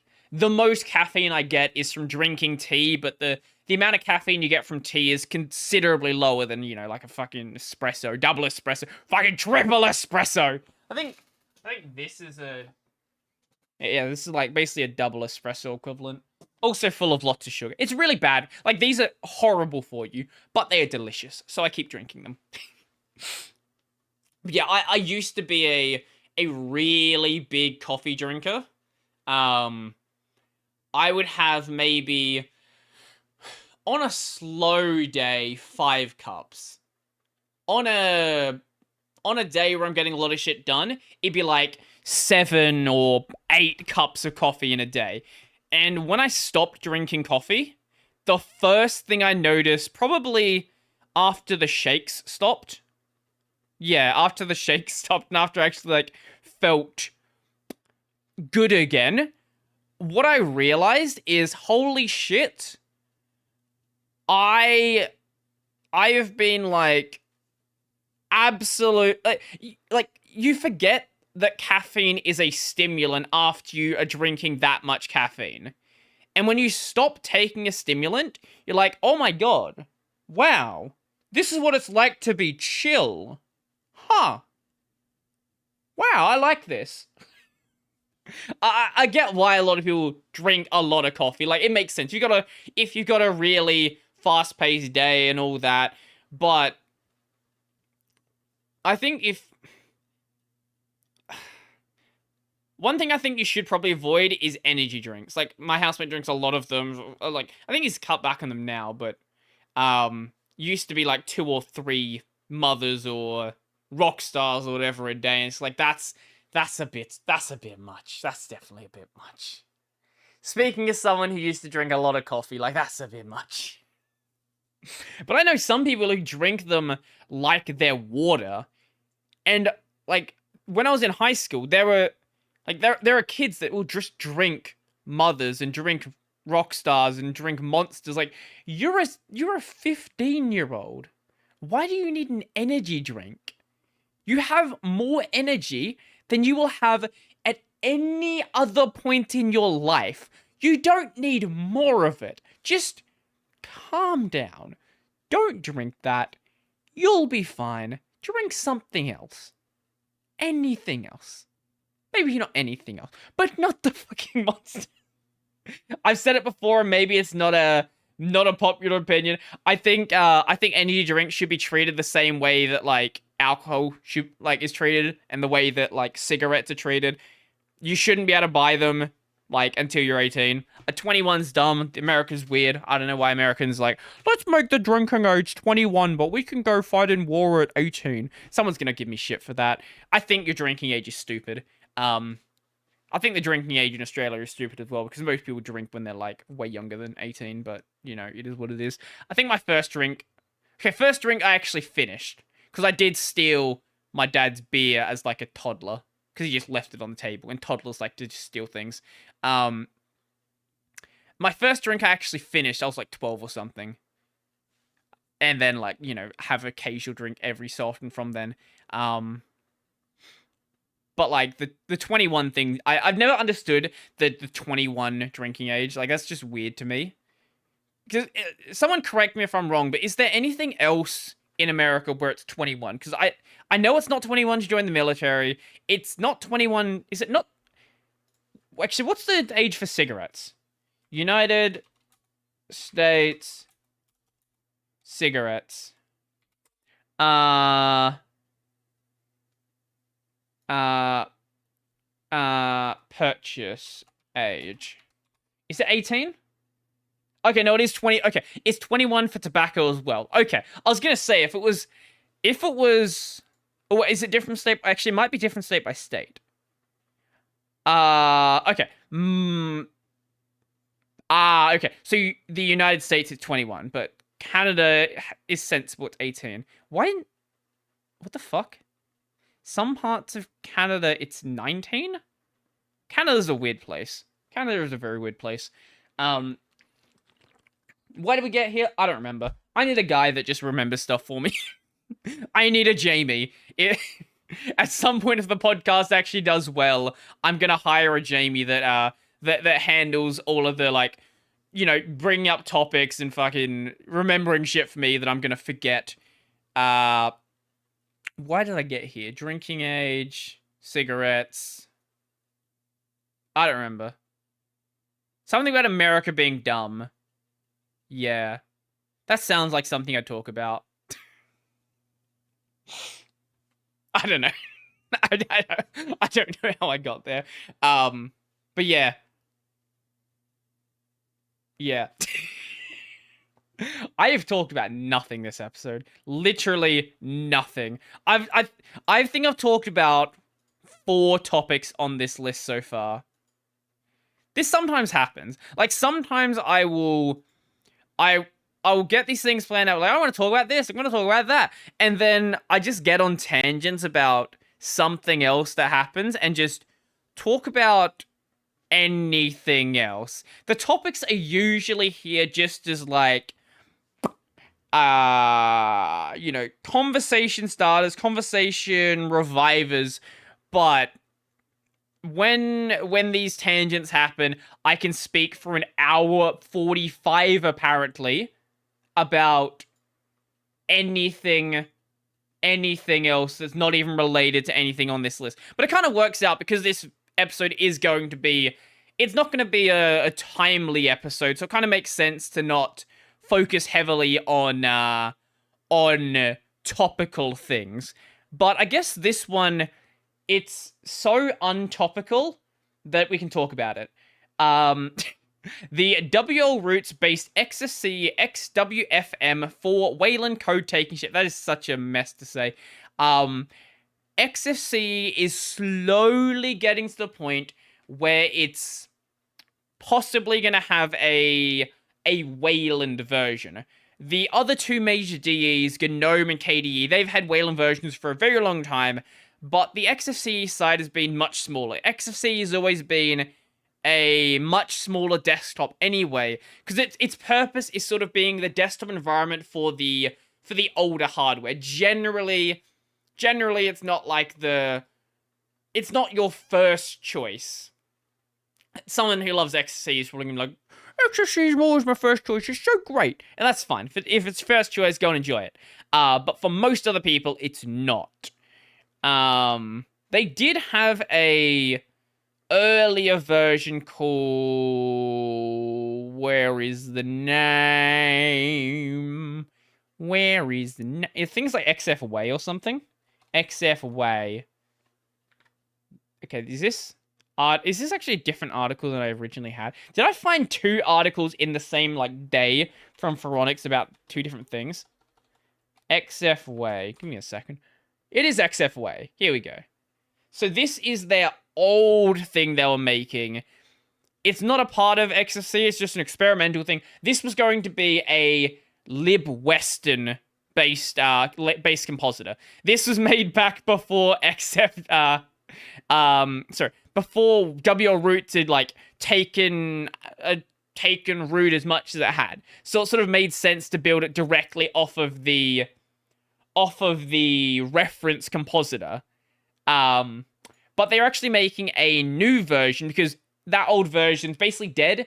It didn't ever really go anywhere, hadn't really been fully developed. But there is this... Yeah, this is a different article. What the fuck? They wrote 2 articles about the same thing within, like, a day or 2. Phoronix covers literally everything. This is why I love Phoronix. But they have a new version called XFWM4-Wayland, which is Not a great name either. Is this the old version? Oh, this is the one they talked about. This is the one. This is the original article I saw. So the new one is called XFWM4 Wayland. It's got no description, website, topic. It's got nothing about the about section. It's got it's got a readme. But this is the new version. So this is a Wayland. So this is a WL Roots version of XFCE. There was discussion. I know there was this roadmap for XFCE on Wayland. That hadn't really gone anywhere. It's still like there is some changes happening here and there. It's mainly just about brainstorming ideas. But the question was mainly around whether to use Mutter or use WL Roots. It seems like they have agreed upon WL Roots. Now, this is the direction they're going to be going forward. And it makes sense, because Mutter is what is GNOME's compositor.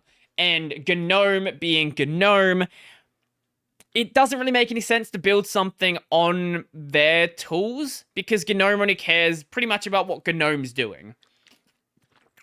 Like, they're not trying to build this general compositor base. They're trying to build GNOME. And that's fair. Like, it makes sense. Like, that's what you're trying to do. But, yeah. I'm interested to see where this goes, because there is gonna come a point. It may not be a point, like, anytime soon, like in the next 5, maybe in the next 5 years, I would say. But there is gonna come a point, maybe like 10 or so years from now, where Xorg is legitimately going to be on the way out.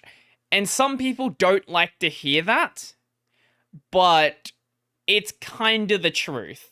Xorg does still have some value over on the BSD side, but even over there, there is efforts to port Wayland over and to get Wayland compositors working over there. And in some cases, I think I want to say free open. I'm gonna say free BSD, and I'm gonna be wrong.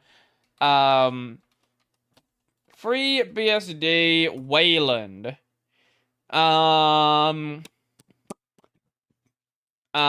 Maybe okay, there is some effort on FreeBSD, but I know there was a working compositor on one of them. Maybe it was OpenBSD.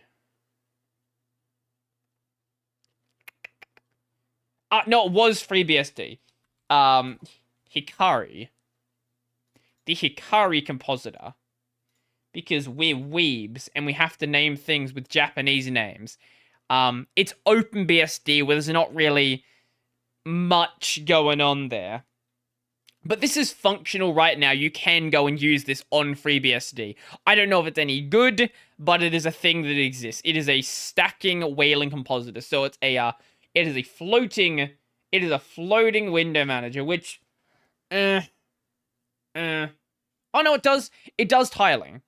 Okay, it does tile, but it calls itself stacking. Wouldn't that maybe it's primarily stacking, but has some tiling aspects. That seems to be the thing they're going for. But yeah, there's gonna come a time where we pretty much just move on from Xorg, and I want these things that have been around for a long time to keep living on. And moving over to Wayland is pretty much the only way that's going to happen. Some people think I'm, like, a Wayland shill, and that, I don't know, I guess I'm trying to push Wayland. I'm not pushing Wayland. Like, Wayland's already being pushed by the developers.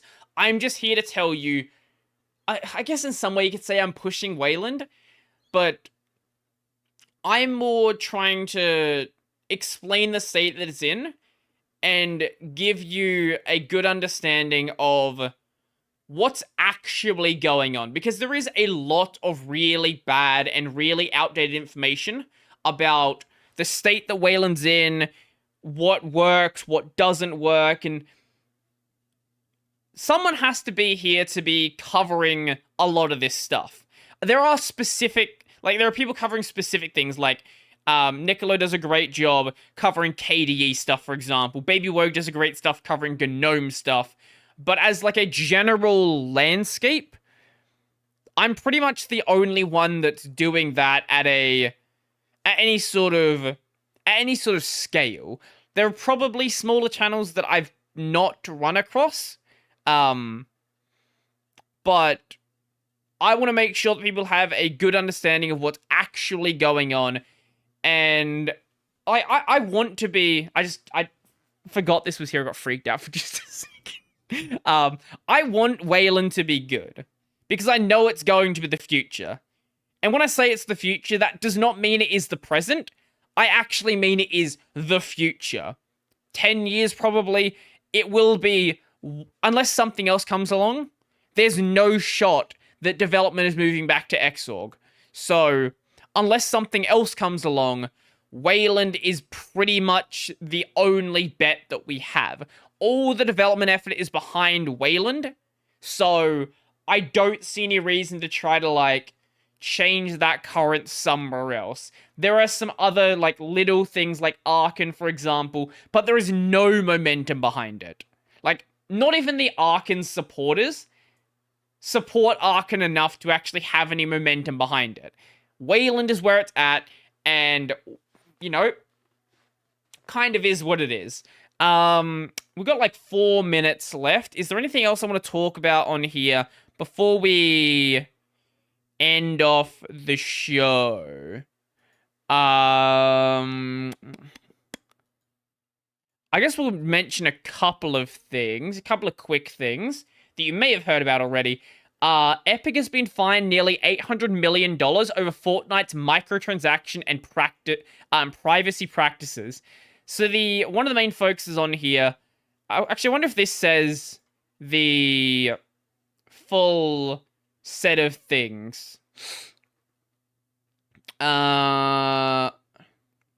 FTC alleged Epic violated the copper rule by collecting personal information from children under 13 who played Fortnite without notifying their parents or obtaining their parents' consent, and enabled real-time voice and text chat communications for children and teens by default. So basically having, like, online communications for people who are under 13, which, you know, the FTC and the copper rule I'm a big fan of.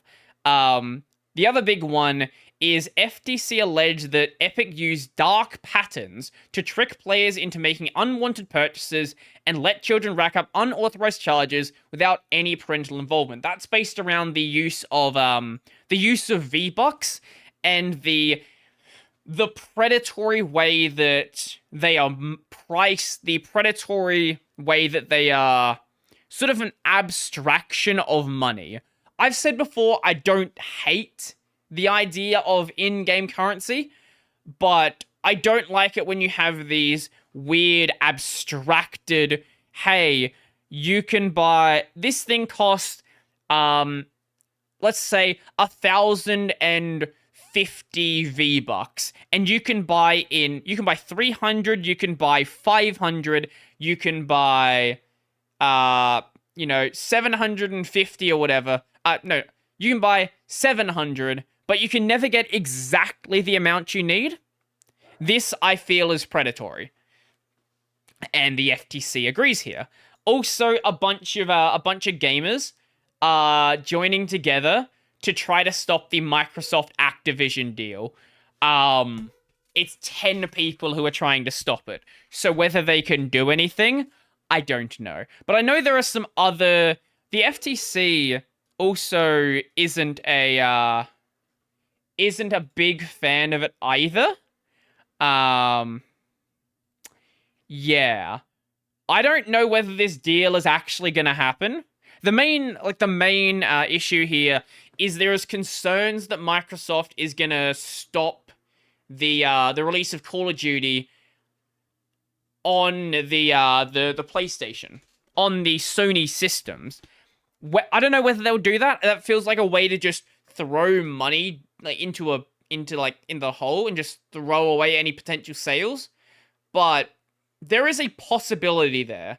And there's also the concern that Microsoft just owns a lot of companies at this point. Like buying Activision, you get Activision, Blizzard, and King, and all of the subsidiaries that those own, like Toys for Bob, for example, the guys who did the new Spyro reboot and the Crash Bandicoot reboot. And like a bunch of these other smaller studios, we don't really think they are involved with Activision or Microsoft, all just joining together. There is this concern that there is this monopolization of the gaming industry. I think it's interesting to see where this is going to go. I don't know if the deal is going to happen. I don't really have a horse in this race, but I'm definitely going to keep an eye on it, and we'll talk about it regardless of which way it actually goes. So yeah, that's pretty much going to be it for me. I have to go and clean the house before my parents get here, so that the house is clean and my mum doesn't just run around all day trying to clean it, because she will do that if I let her. Yeah. So go watch the main channel, Brody Robertson. I do Linux videos 6-ish days a week. I don't know what's going to be on the channel right now because this is coming out in like 2 weeks. The gaming channel is Brody on Games.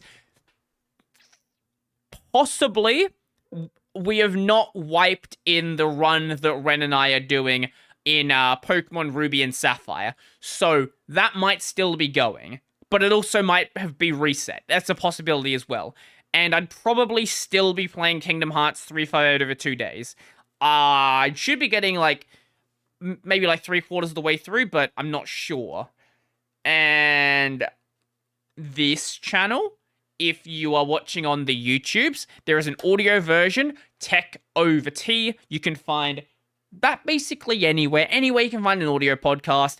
And then if you're listening to the audio, the video version is available on YouTube. If you've not seen it yet, go watch the EG episode that came out last week. Like last week for you guys, not last week for me. I actually just recorded that one like a couple of days ago. It was a really good episode. We talked about like open source games and games we'd played in that sort of category and opinions we had on them. And he mentioned a lot of games that I'd not really heard of before. So go check that out if you care at all about gaming and at all about open source. You want to combine the two together. So yeah, that's going to be it for me. And I think that's pretty much everything then. So enjoy your day, enjoy your night, I hope you enjoyed your New Year's and your Christmas. And next week, there should be some exciting episodes coming out. So yeah, that's going to be it for me, and I'm out. I don't know if you heard that. You know, I'm going to turn it up. If I turn this up, I'm out. I was concerned you'd be able to, like, hear my fan, which I do have going right now, because it's hot in here, because it's Australia, and it's summer in December. It is... What is the temperature right now? It is current... Fuck off, it's 25 Celsius. No, it's not. Oh, no, it's not 25. This room is, like, 32, minimum. Anyway, I'm gonna go. Enjoy your day. Peace out, and, bye-bye.